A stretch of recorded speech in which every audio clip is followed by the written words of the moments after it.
वेतन आयोग यानी पे कमीशन, इन दिनों ये नाम बहुत ट्रेंडिंग है। मीडिया हो, सोशल मीडिया, सभी जगह इसी की चर्चा है। आखिर हो भी क्यों ना। वेतन आयोग नाम की चर्चा के साथ ही कर्मचारियों की उम्मीदें भी जुड़ जाती हैं। बढ़ती महंगाई की मार से वेतन आयोग ही है जो कर्मचारियों को राहत पहुंचाता है। कर्मचारियों को उनके सपनों की उड़ान के लिए सुनहरे पंख लेकर आता है वेतन आयोग, जिससे वे अपने परिवार के लिए सामाजिक सुरक्षा सहित बेहतर भविष्य की नींव रखते हैं। दोस्तों नमस्कार, मैं हूं आपका दोस्त कमल कृपाल और आप देख रहे हैं मोबाइल साथी। आज हम बात करने वाले हैं वेतन आयोग की। वेतन आयोग क्या है? आजादी से अब तक कितने वेतन आयोग गठित हो चुके हैं? आजादी से अब तक गठित वेतन आयोग के अध्यक्ष कौन कौन थे? साथ ही वेतन आयोग की सिफारिशों से कर्मचारियों के वेतन में कितनी बढ़ोतरी हुई? ये फिटमेंट फैक्टर क्या है? और 8वें वेतन आयोग में कितनी हो जाएगी कर्मचारियों की सैलरी? तो दोस्तों, वेतन आयोग से जुड़ी इस महत्वपूर्ण जानकारी के वीडियो को पूरा देखें। इस वीडियो में हम वेतन आयोग के बारे में बताने वाले हैं, इसलिए वीडियो को स्किप न करें। अब बात करते हैं वेतन आयोग की। वेतन आयोग क्या है? सरकार ने 1947 के बाद से 7 वेतन आयोग का गठन किया है। सरकारी कर्मचारियों के लिए वेतन संरचना, लाभ और भत्ते तय करने में वेतन आयोग की महत्वपूर्ण भूमिका है। राज्य सरकारों के स्वामित्व में आने वाली ज्यादातर इकाइयां आयोग की सिफारिशों का अनुकरण करती हैं। बता दें कि वेतन आयोग सरकारी कर्मचारियों के वेतन की समीक्षा और अपडेट करने में महत्वपूर्ण भूमिका निभाता है। वेतन आयोग एक सरकारी समिति होती है जो कर्मचारियों के वेतन और भत्तों को निर्धारित करने के लिए बनाई जाती है।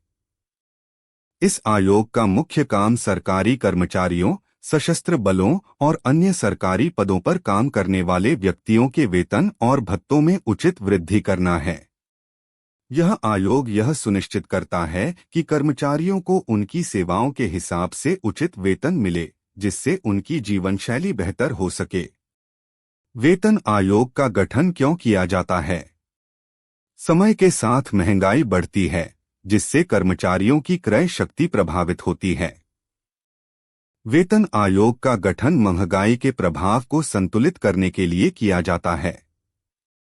सरकारी कर्मचारियों के जीवन स्तर को बेहतर बनाने, अर्थव्यवस्था और सरकारी संसाधनों के अनुरूप वेतन संरचना तय करने के लिए वेतन आयोग का गठन किया जाता है।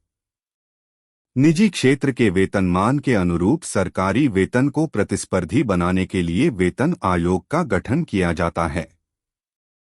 दोस्तों, वेतन आयोग लगभग 10 वर्षों के अंतराल पर गठित किया जाता है। यह सरकारी कर्मचारियों और पेंशन भोगियों के वित्तीय और सामाजिक कल्याण से जुड़े मुद्दों का विश्लेषण करता है।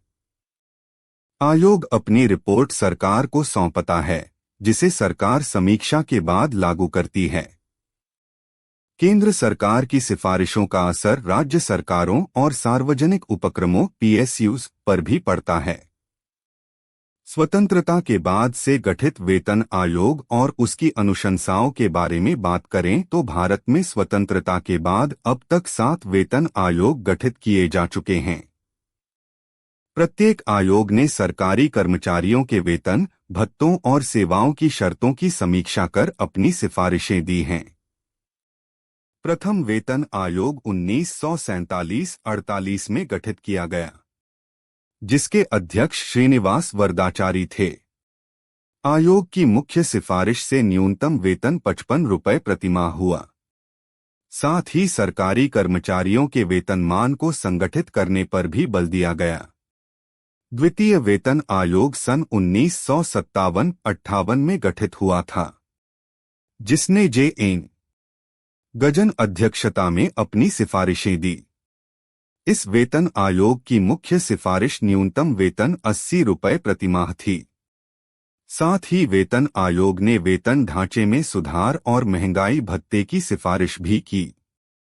तीसरा वेतन आयोग सन 1970 से 73 में बना, जिसके अध्यक्ष आर.सी. अग्रवाल थे। इस आयोग की मुख्य सिफारिश से न्यूनतम वेतन 185 रुपये प्रतिमाह हुआ। इस आयोग ने मान्य जीवन स्तर सुनिश्चित करने की सिफारिश की।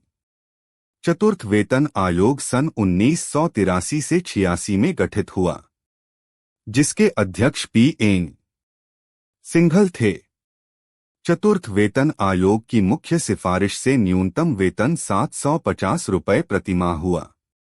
साथ ही इस वेतन आयोग ने महंगाई भत्ते को वेतन में समाहित करने की सिफारिश की। पंचम वेतन आयोग सन 1994 से 97 में गठित हुआ, जिसके अध्यक्ष रत्नम थे।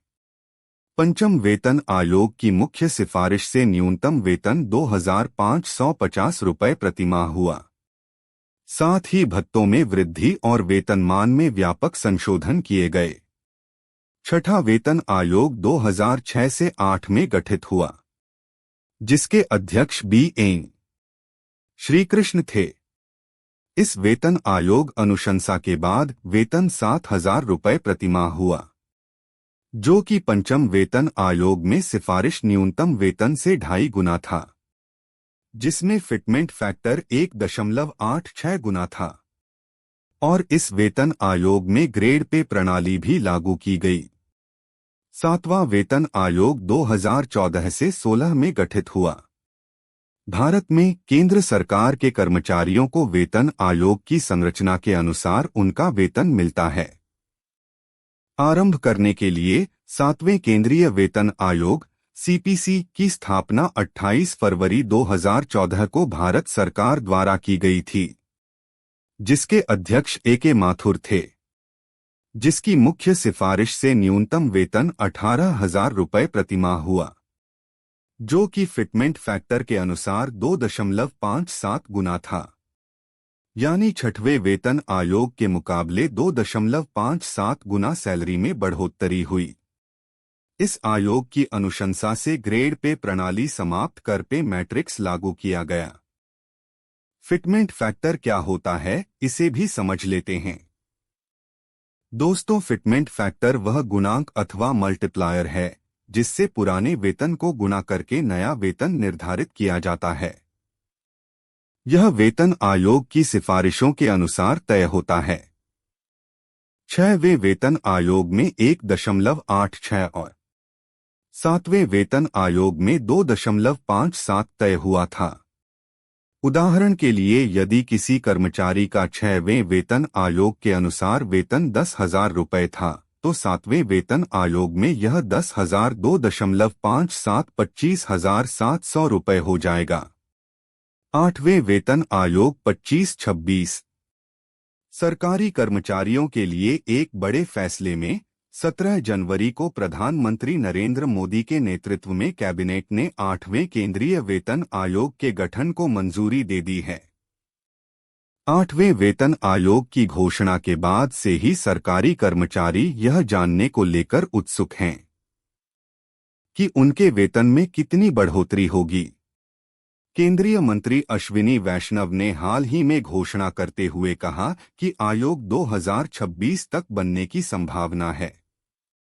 उम्मीद की जा रही है कि इसमें फिटमेंट फैक्टर 3.00 से 3.68 के बीच हो सकता है, जिसमें यह माना जा रहा है कि 8वें वेतन आयोग की संभावित सिफारिशों के अनुसार केंद्रीय कर्मचारियों की न्यूनतम बेसिक सैलरी 18,000 रुपये से बढ़कर लगभग 34,560 रुपये हो सकती है, जिससे कर्मचारियों और पेंशन भोगियों को बड़ी राहत मिलने की उम्मीद है।